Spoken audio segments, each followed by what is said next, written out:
ایک زمانہ تم پر ایسا بھی آئے گا کہ پوری قومیں تم پر جھپٹ پڑیں گی، ایسے جیسے بھوکا برتن پہ جھپٹتا ہے۔ صحابہ نے پوچھا تھا نحن یومئذ من قلت یا رسول اللہ، اے اللہ کے نبی کیا اس زمانے میں ہماری تعداد تھوڑی سی ہوگی، ہم چھوٹے ہوں گے، کم ہوں گے، اس لیے ہم پر سب جھپٹیں گے؟ حضور نے فرمایا ولکنکم کثیرون، نہیں بلکہ تمہاری تعداد بہت زیادہ ہوگی، غثاء کا غثاء السیل، لیکن تمہاری حیثیت سمندر کے جھاگ کی طرح ہوگی۔ پیوریٹی نہیں ہے، ایمان کی قوت نہیں ہے، ہواؤں میں اڑ جانے والا ایمان جس کا ہو اس کی تعداد سے کچھ نہیں ہوتا۔ اسی لیے میں کہتا ہوں لاکھوں کی، ہزاروں کی، کروڑوں کی بھیڑ جمع کرنے سے کچھ نہیں ہوتا، انقلاب آتا ہے تو ایک حسین سے آ جاتا ہے۔ میرے عزیزو ایک بات یاد رکھنا، ان کوڑا کرکٹ اور کچروں کے اندر ایسا نہیں ہے کہ سب بہہ جاتے ہیں، ہیرے ضرور ہوتے ہیں۔ ہیرا اگر کیچڑ میں گر جائے تب بھی وہ اپنی قیمت نہیں گنواتا، اپنی قیمت نہیں گنواتا۔ ایسوں میں ایک مرد قلندر تھا، احمد فاروقی سرہندی مجدد الف ثانی۔ ارے نوجوانی کا حال تھا، 27 سے 30 سال کی عمر شاید، اور اس عمر میں کھڑا ہوا اور کہا نہیں دین ہوگا تو میرے مصطفیٰ کا، اکبر کا نہیں، مصطفیٰ کریم نے جو دین پیش کیا وہی اسلام کی سچائی ہوگی۔ تم دوسرے کسی بھی دین کی پیروی کرو، اس سے غرض نہیں، لیکن اسلام نام سے وہی دین رہے گا جو آمنہ کے لال نے پیش کیا۔ میرے عزیزوں نوٹوں سے خریدا جانے والا وہ ایمان نہیں ہوتا، دولت کے انبار رکھ کر کے لوگوں کو خریدا جائے تو وہ ایمان نہیں ہے۔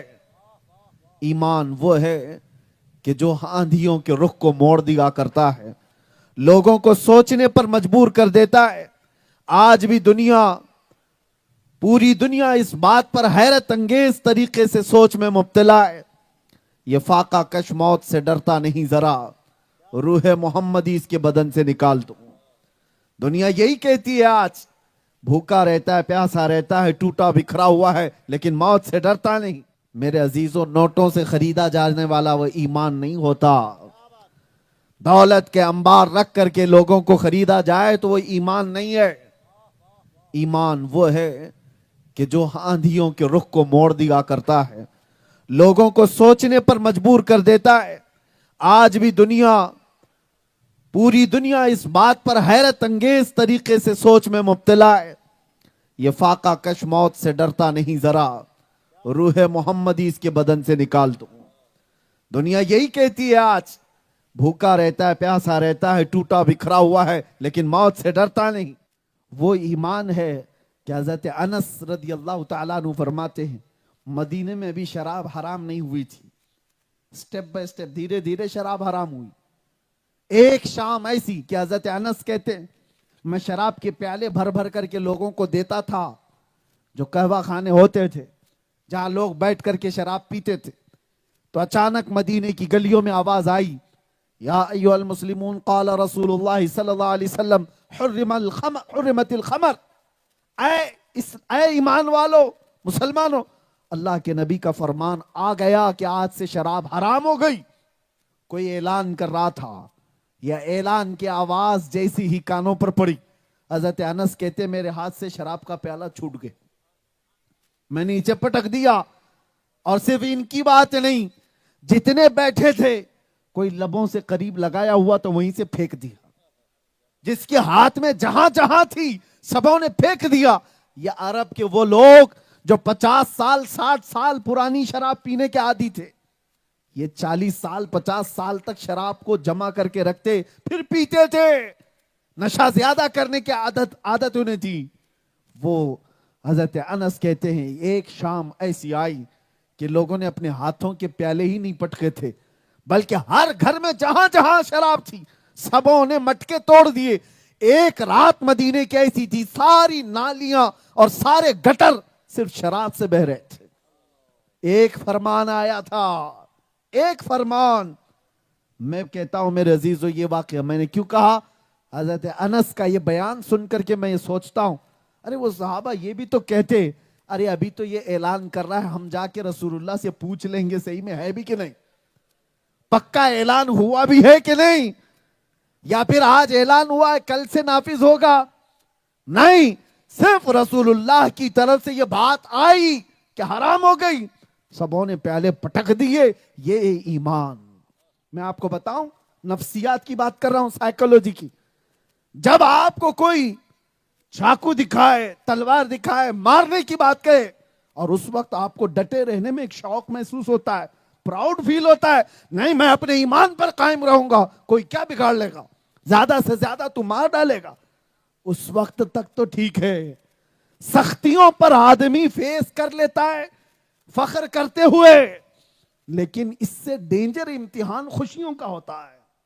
ممبر نور پر جلوہ بار علماء ذویل احترام، مشائخ، سادات، حاضرین اہل سنت و جماعت، السلام علیکم ورحمۃ اللہ وبرکاتہ۔ السلام رحمۃ اللہ وبرکاتہ۔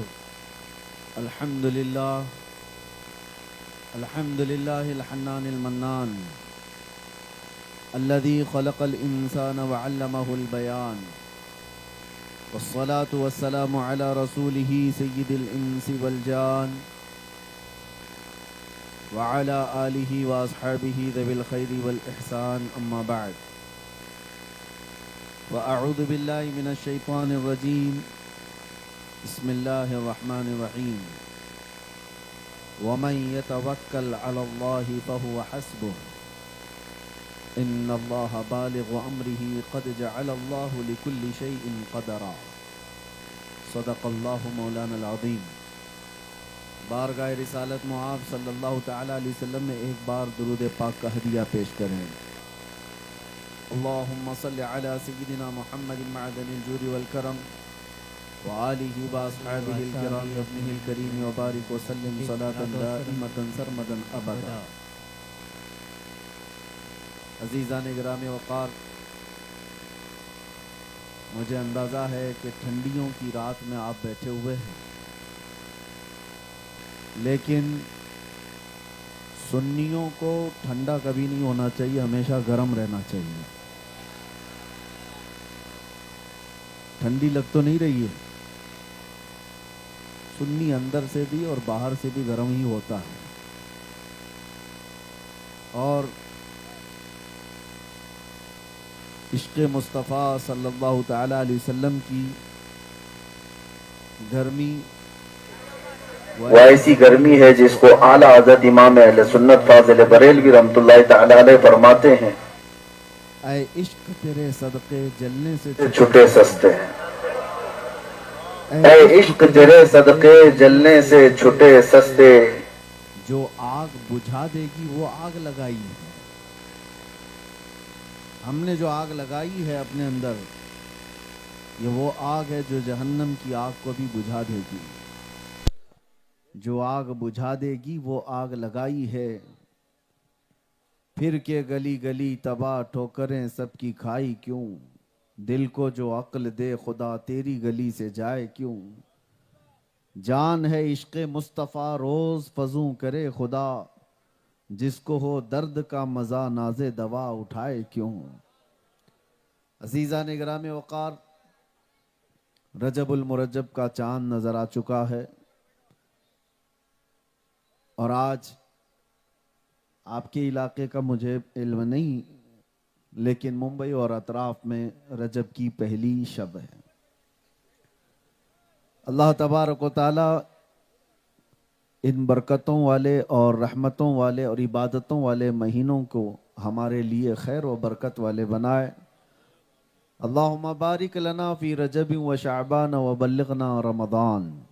اللہ کے نبی صلی اللہ علیہ وسلم رجب شروع ہوتے ہی یہ دعا فرماتے کہ اے اللہ رجب میں اور شعبان میں ہمیں برکت عطا کر اور ہماری زندگی کو رمضان تک پہنچا دے۔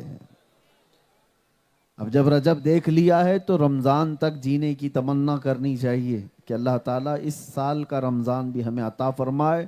مزید دعا یہ بھی کرو کہ اللہ اس سال کا رمضان مدینے میں دکھائے۔ عزیزان گرامی وقار، ہمارے لیے سب سے بڑی دولت اور سب سے بڑی ایک طاقت ہے جس کو کوئی بھی ہلا نہیں پاتا، اس دولت اور طاقت کا نام ایمان ہے۔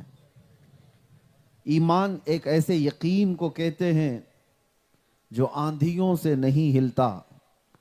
ایمان ایک ایسی طاقت ہے جو سورج کی تپش سے نہیں پگھلتا. ایمان اس عظیم جوہر کو کہتے ہیں جو بڑی سخت ہواؤں سے نہیں اڑ جاتا، بلکہ یہ ایمان جس کے پاس ہوتا ہے وہ آندھیوں کا رخ بھی موڑ دیتا ہے، وہ پہاڑوں کے سینے چیر دیتا ہے، سمندروں کو راستے بنا لیتا ہے، دنیا کی تمام تخت اور تخت نشینوں کو وہ بالا بھی کر دیتا ہے. میں اس ایمان کی بات کر رہا ہوں جو ایمان لے کر 8 فقیر ہندوستان آئے تھے. اور یہ وہ دور تھا جب شہاب الدین غوری جنگ کر کے یہاں کے راجے مہاراجاؤں سے شکست کھا کر واپس جا رہا تھا. ہندوستان میں کئی مرتبہ لوگ آئے اور لڑائیاں ہوئی حکومت حاصل کرنے کی خاطر، لیکن جیت نہیں ہوتی تھی، شکست کھا کر جا رہے تھے. اسی اسنا میں 6 یا 8 فقیر گدڑی پہنے ہوئے، الجھے بال، چہروں پر دھول اٹی ہوئی، لمبا سفر طے کیے ہوئے ہندوستان کی طرف آ رہے ہیں، اور ایک فوج ہندوستان سے باہر جا رہی ہے. فوج نے دیکھ کر پہچانا یہ 8 فقیروں کی جماعت مسلمان لگتی ہے. بادشاہ نے پوچھنے کے لیے کہا کہ جاؤ ان فقیروں سے کہ کہاں کا ارادہ ہے ان کا پوچھاؤ. سپاہیوں نے جا کر پوچھا کہ بابا آپ لوگ کدھر جا رہے ہیں؟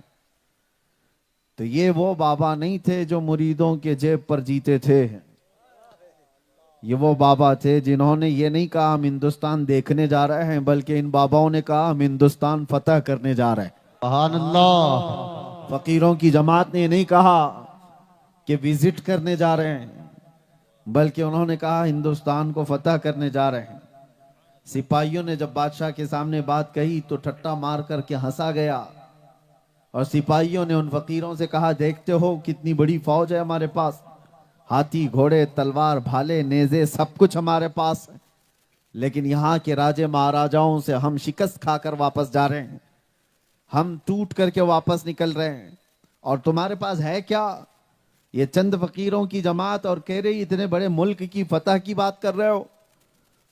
تو بابا نے کہا میرا نام معین الدین حسن چشتی ہے، اور تیری فوج یہی ہاتھی گھوڑے ہتھیاروں کے بھروسے گئے تھے، معین الدین اللہ کے بھروسے پر جا رہا ہے، رسول پاک صلی اللہ علیہ وسلم کی عنایتوں میں جا رہا ہے.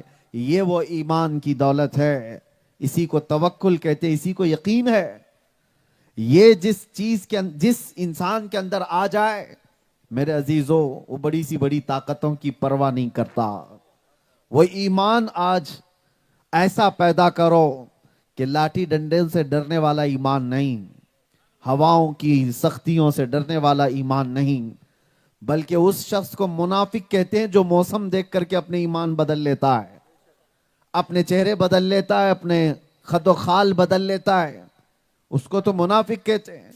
ایمان والا کیا ہوتا ہے؟ ایک صحابی ہیں عبداللہ بن حذافہ، روم کے ایک بادشاہ نے گرفتار کر لیا تھا صحابی کو، اور زیرک و دانا اتنے تھے، عقل مند اتنے تھے کہ بادشاہ ان پر بولی لگا بیٹھا کہ یہ ایسا نوجوان مجھے میری پوری سلطنت کے لیے چاہیے، جو رسول اللہ کا ایک غلام، اور پیشکش بھی کر دیا عبداللہ بن حذافہ سے کہ تم آ جاؤ میرے دین میں، میری سلطنت میں وزیر بن جاؤ، اور میں تمہیں پیشکش کرتا ہوں تم جو مانگو گے وہ دوں گا. عبداللہ بن حذافہ نے کہا کس بات کی کہ دینے کی بات کر رہے ہو؟ بادشاہ نے کہا قسم، اگر تو نے مانگ لیا تو میں اپنی آدھی سلطنت دے دوں گا، بس تو آ جا میری سلطنت کے دائرے میں، میرے اس دین میں. سنو میرے عزیزو، عبداللہ بن حذافہ نے کیا کہا تھا؟ کہا بادشاہ آدھی سلطنت کی بات چھوڑ دے، تیری پوری سلطنت دے دے، اس کے بعد ایک اور سلطنت، اس کے بعد ایک اور سلطنت دے دے. یہ ساری چیزیں دینے کے بعد بھی تو کہتا ہے کہ میں تیرے دین میں آ جاؤں؟ قسم رب ذوالجلال کی، پلک جھپکنے کے برابر بھی میں اپنے نبی سے بے وفائی نہیں کر سکتا.